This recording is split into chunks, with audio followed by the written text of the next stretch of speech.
Hi, Matt Tinker. It's been a very long time since I made a video, but here we are. This video is going to be about making a new drive gear for the thread indicator on my Edgwick lathe. So let's get started.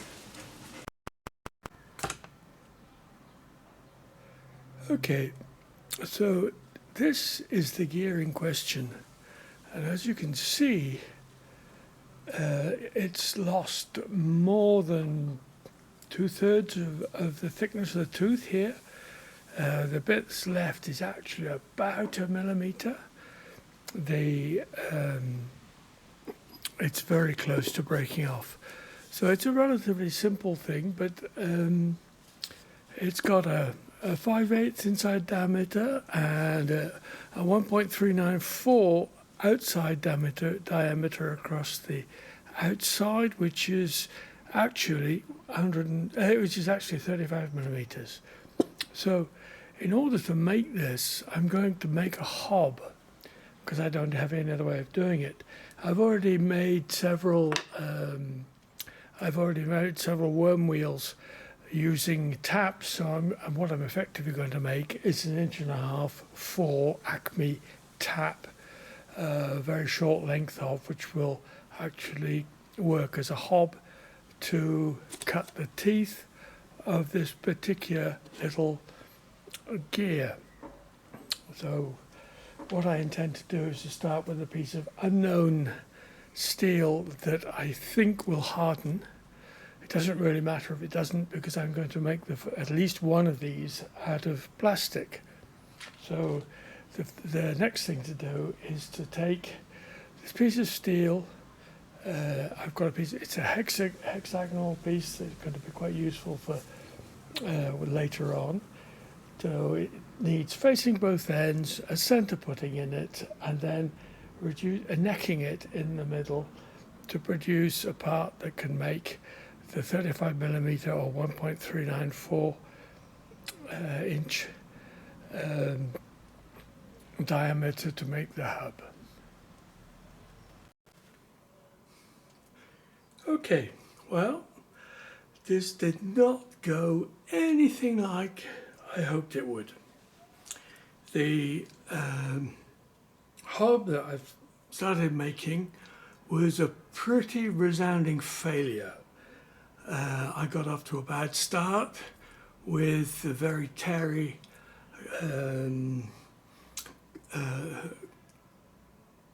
setup. The basic shaping was rough. I had crashes when I made the thread. I had trouble with it digging in. I'm not very experienced with Acme thread, so this was an interesting beginning, but I felt once I started doing it that it really wasn't going well enough for me to want to be able to use it as anything more than a kind of a tryout. So as a test, this was okay. I learned a lot about what I needed to do, and I decided to make another hob. So the second hob, which I made quite a lot longer to allow more run-out room for the threading tool, and generally felt much better about. The tool I used to rough it out was partly a round button type tool to get into both corners. That was fine, and now I'm at a point where I'm going to use the threading tool to cut a 4 TPI and not 4.5 TPI, like the mistake I made on my test hob, to cut a 4 TPI thread in this blank that I prepared for the hob, which I'll explain a little bit more. The idea is to cut a thread which is the same as the lead screw on this lathe, and then cut grooves in it to turn it into a kind of tap that allow me to run it in the chuck against a hob, which will, against a blank, which will turn in the tool holder, and which will cut me a gear that will correspond with the original, which was this, which has so it's actually going to be a piece of plastic for the first one that I'm going to try it out on. So that's where I am now. Okay, so the top slide or compound is set up at 14 degrees. The edge of the tool is set at 14.5 degrees, which is half of the Acme 29 degree thread angle. I've got the lathe set in on 4 TPI and everything should, in theory, be right. I'm going running this tool upside down and backwards because this resembles a parting cut, and I found that with the tool the other way up there was a tendency to dig in and to when cutting the thread. I had quite a lot of problems with that, so I'm doing it the other way up. I'm going to do a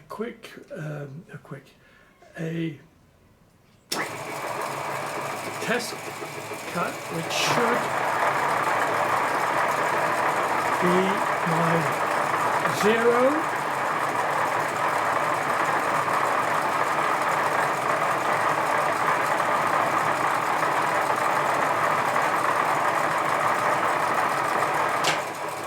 There we are, scratch pass, which should be 1/4 inch or 6.3 millimeters between marks. I don't have an Acme thread gauge, but 6.3 between marks should give me my correct cut. Okay, so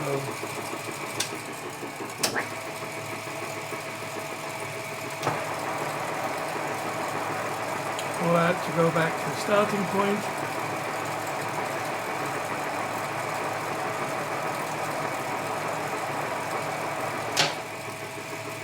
I have to set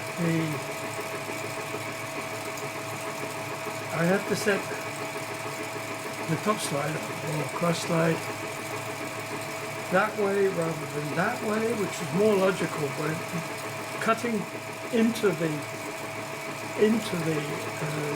you should be putting the tool into the direction of cut, but I can't do it because I can't turn the cross slide if it's set like that. So I'm just going to start with a very small cut to see how it goes.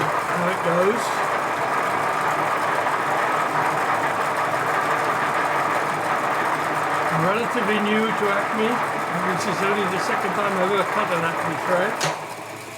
The first time I screwed it up.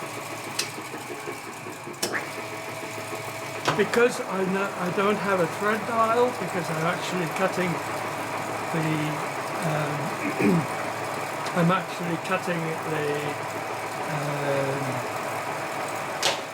the basis of a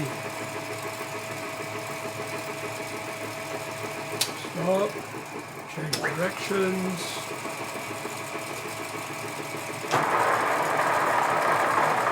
Reset tool. Forgot to reset tool correctly. Go back.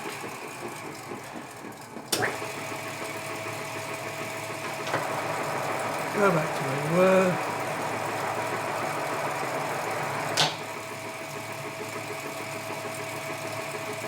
Reset tool correctly. Go into reverse.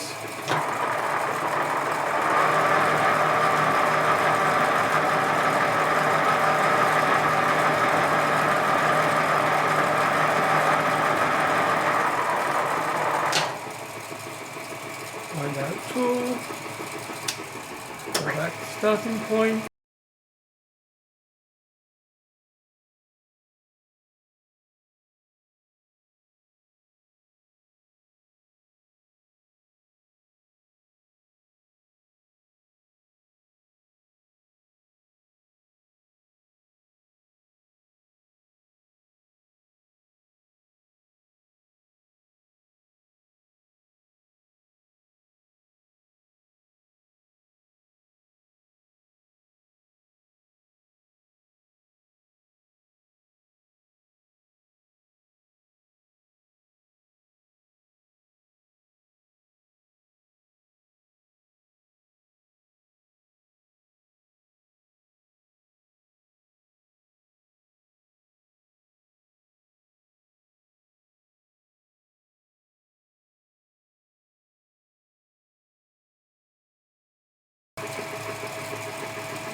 Check it again. I realise that there is dirt on it.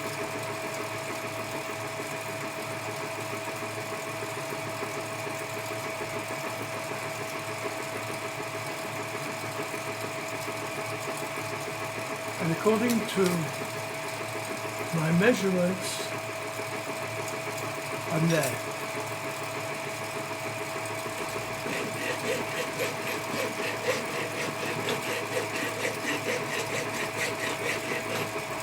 I don't want to disengage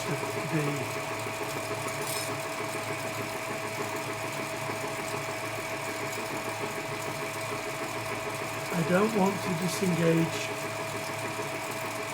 the half nuts because I've got no way of finding where it is. According to this now, I am at 1/10 of an inch where I filed the burr. Check it again.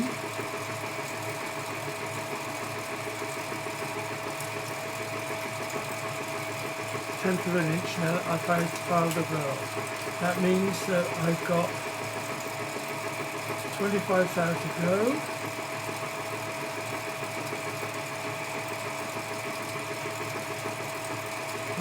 To go, and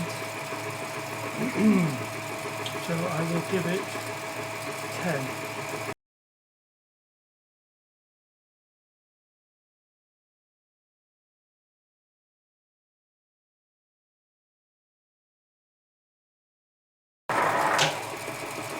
Okay.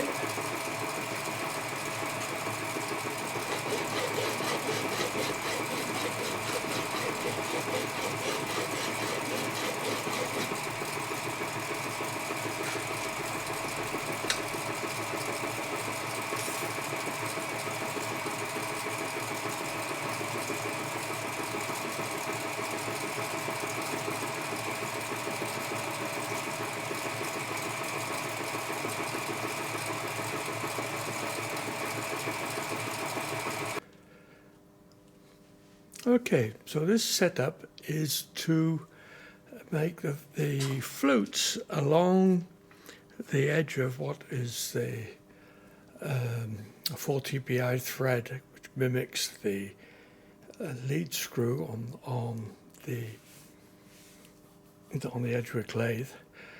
I've already done two of the flutes, and I'm going to do a third.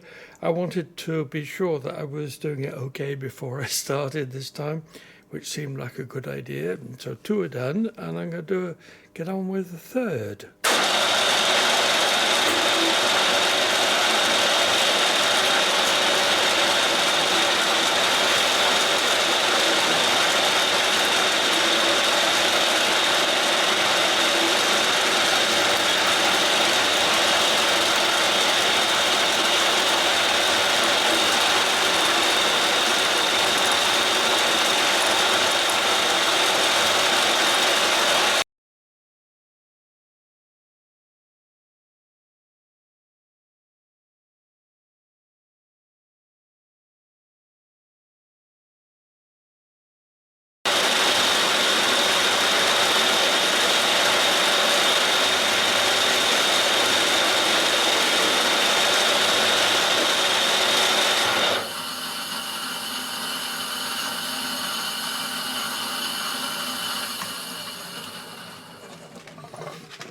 Okay, the flutes I'm making with an 8mm an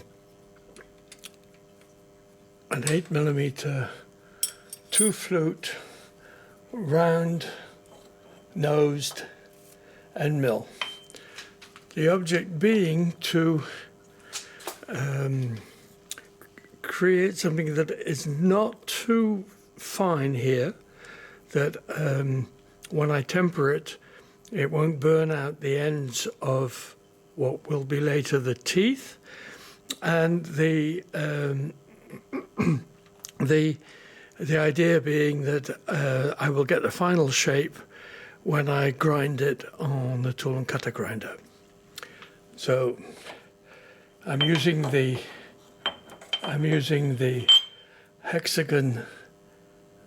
hexagonal ends to index it, and I've already forgotten that I have to go past it.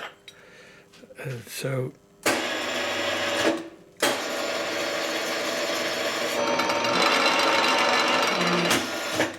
get it back in position so that I can begin the next cut. So I've already done 3 out of 4, which means that this one.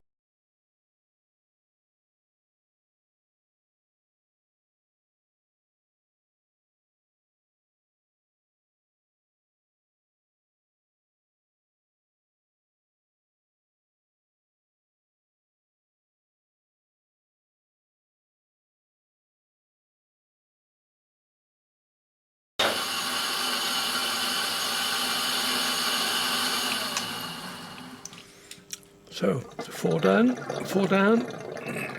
2 to go.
Okay, so I turned off the second hexagon end because I think it's going to be easier to grind if I can have the grinding wheel swinging clear at the end of the stroke to be able to turn it easily without changing the setup. I want to do something where I can just have the part held in a vise at one end, sitting on a jack at the other end, and just grind one side so that the side that's to be ground is this side here.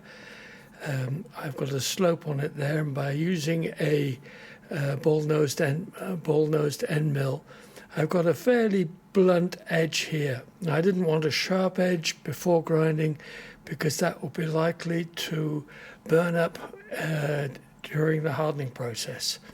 So I've been over it pretty thoroughly with needle files to take off all the burrs. There were quite a lot in all of these different nooks and crannies. That's a chip that's come from somewhere else. But anyway, so now I'm ready to harden, which means putting it into my little forge, heating it up to cherry red, or a red which is the point at which a magnet won't stick to it anymore. That I think it's a martenite point. I can't remember exactly how it's pronounced. But when a magnet won't stick, it means you're hot enough, theoretically. I'm going to quench in oil. The oil I'm going to use is rapeseed oil in my English, canola oil in American English, and I can't remember what in French for the minute, but I do know it. So the idea behind quenching in oil is that it's going to be the least of a shock for it, because water would be feasible, but I don't know what this metal is, and I don't want to crack anything. So there we are. Off. The next step now is off to the little forge to heat treat, to begin heat treating.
Quite hot even at this distance.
About there actually. The end doesn't matter whether it's hard or not, and it's so much nicer when it's off.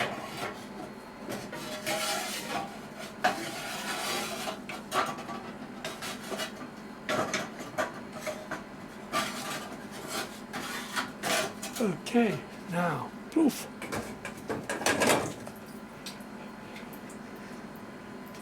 It's in the oil.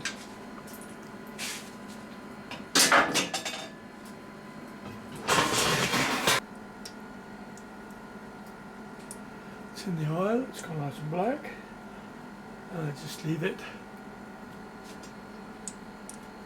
to finish cooling off. It should be glass hard.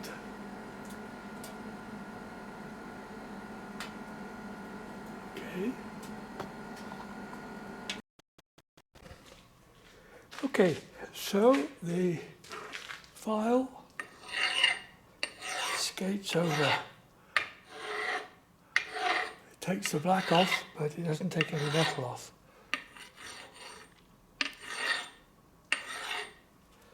Which means that it's hard, which is exactly what we wanted.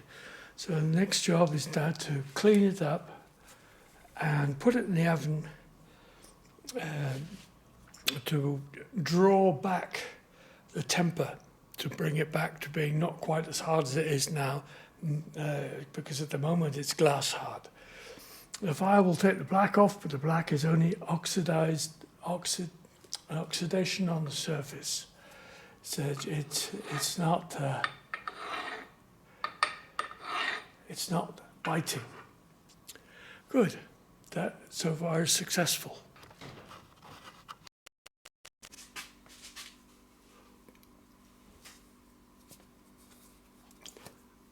Okay, you can't really see very well on video. It looks actually quite brown, but I've cleaned up a large part of the surface. So I'm putting it in the oven at 225 degrees, which should give it a straw colour, which is a fairly hard surface to give a good cutting edge in medium steels, and should be fine for bronze as well. So it's in the oven. I'm going to leave it in there, let it get up to temperature, and once it's up to temperature I'm going to leave it soak for an hour and a half, and I shall just switch it off and let it cool down overnight.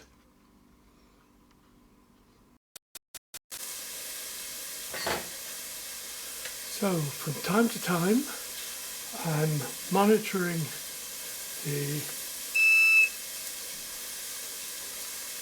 the oven, which is saying 216. I was aiming for 220. The thermostat in this is not extremely precise, so you can see 212.5. The door's open. I'm going to close it again and leave it carrying on. I'm trying to adjust the thermostat to about 220. I want it to be relatively hard, but I don't want it to be glass hard.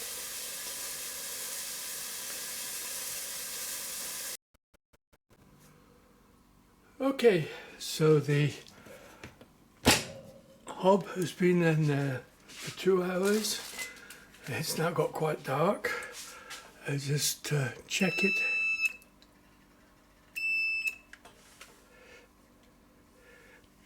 (224 degrees C), 435 degrees F.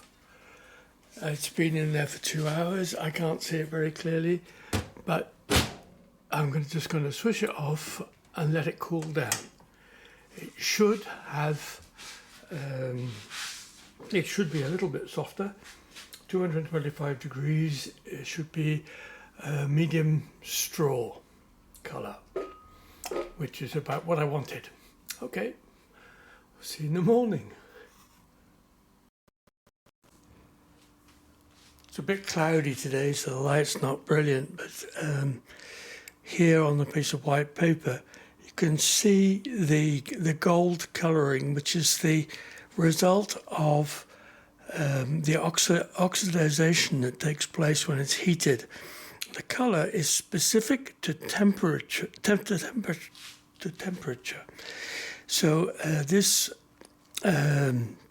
medium dark straw is actually an indication of a relatively hard temper of the kind that's used on chisels for granite and things like that. I wanted it to be relatively hard in case I do eventually make a bronze version of this. I'm going to do a plastic one to start with, but I could well make a bronze one. The thing is, an interesting thing for me is that this is actually a tap. It's like a tap like that. When you sharpen it, you sharpen just this edge. You grind that edge in the same way as that you do on this kind of tap, where you sharpen just here to be able to get new fresh points on it. The actual diameter of the tap doesn't change, so this could be sharpened several times. Now I've made it so that it's will be sharpened here. This tap is actually made with a round, milled out round that way. I could have done the same thing. I used a smaller diameter ball-nosed end mill. So, I've actually used this kind of tap to make worm wheels, and this is the same principle. So the next step is to sharpen it, and it'll be ready to go.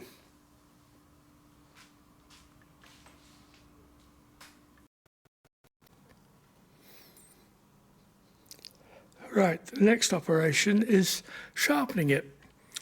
It took ages to set this up because it's not really very well adapted, but it's going to work. So it's going to be quite a lot of noise between the vacuum cleaner and the tool and cutter grinder. The sum is quite a lot of noise.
Right, I'm setting up to drill the hole for the split, for the tapered pin, which is this, which is the original. I don't have another one. I could make one, but I'm just going to go with what I've already got. It's actually 4.8 millimeters on one side and 5 millimeters on the other.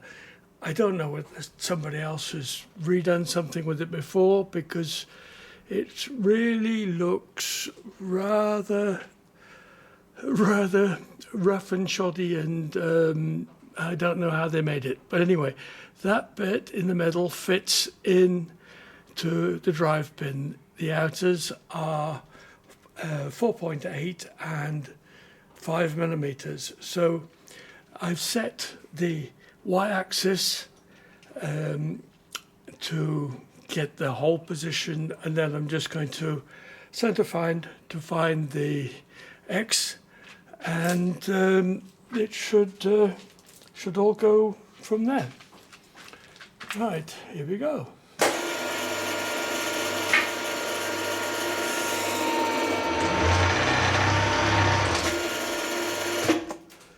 Okay.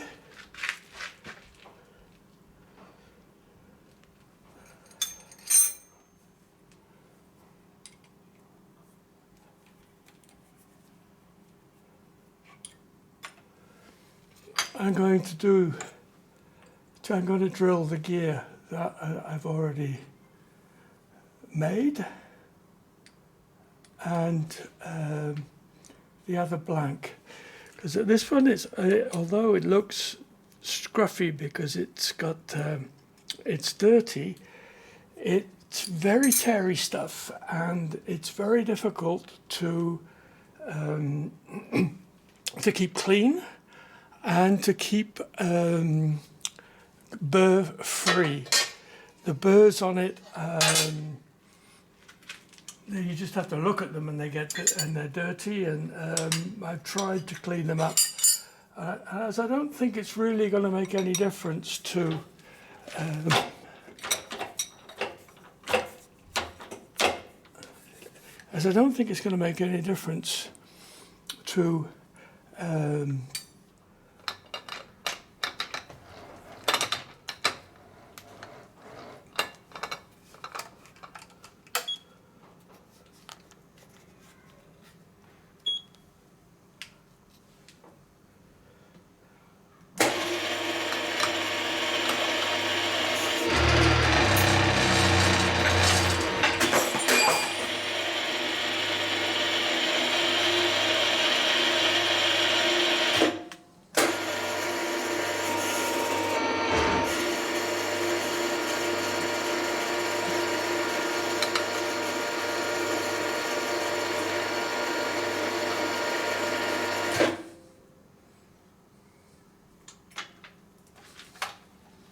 So I have 30.56 on the arrow, so it'll be 15.28 when it's centered. 15.24, 6, 7, 8. Okay, lock the table, and that's where it is for this particular one. Drilling plastic, I'll drill right the way through, and then I'll take a 5mm bit through for the top side.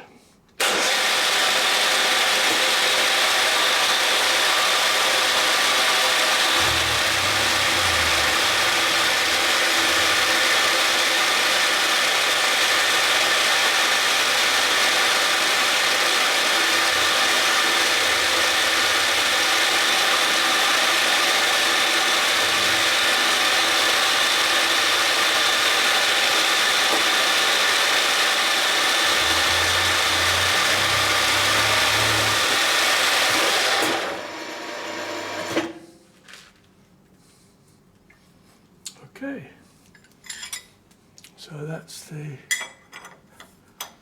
4.8 millimeter hole, and now just for the top 5 millimeters, actually uses this, we'll go into the same collet.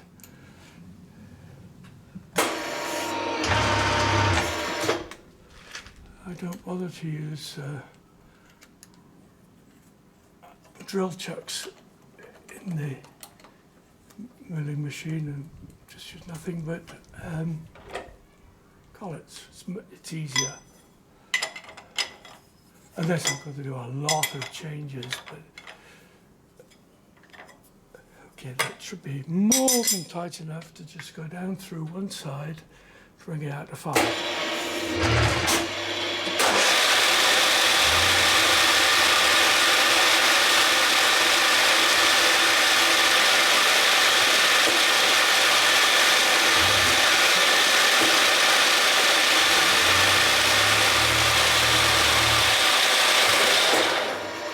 I hope I didn't screw up there.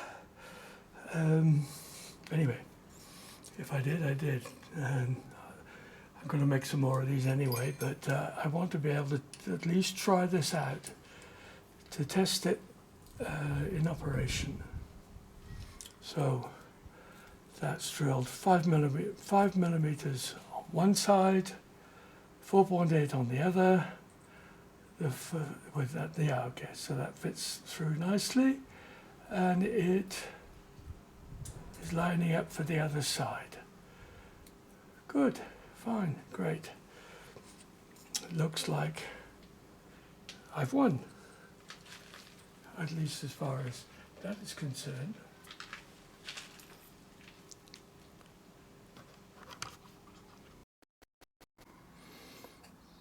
So that's where the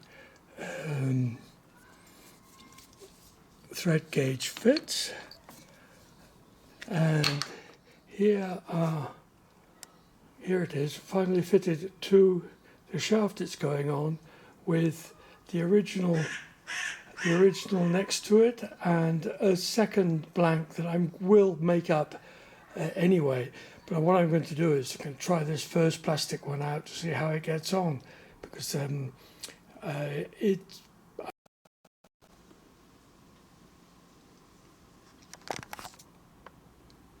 well, it works.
So that's where the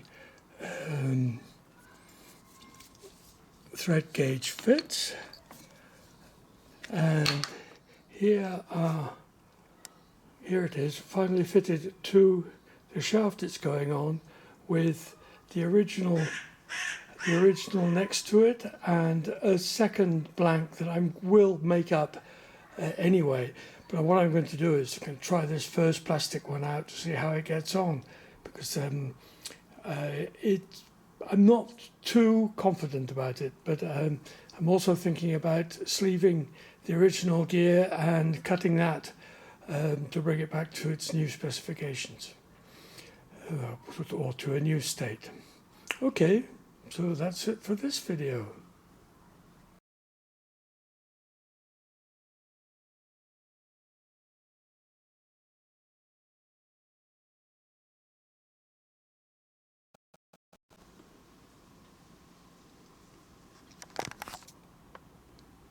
Well, it works.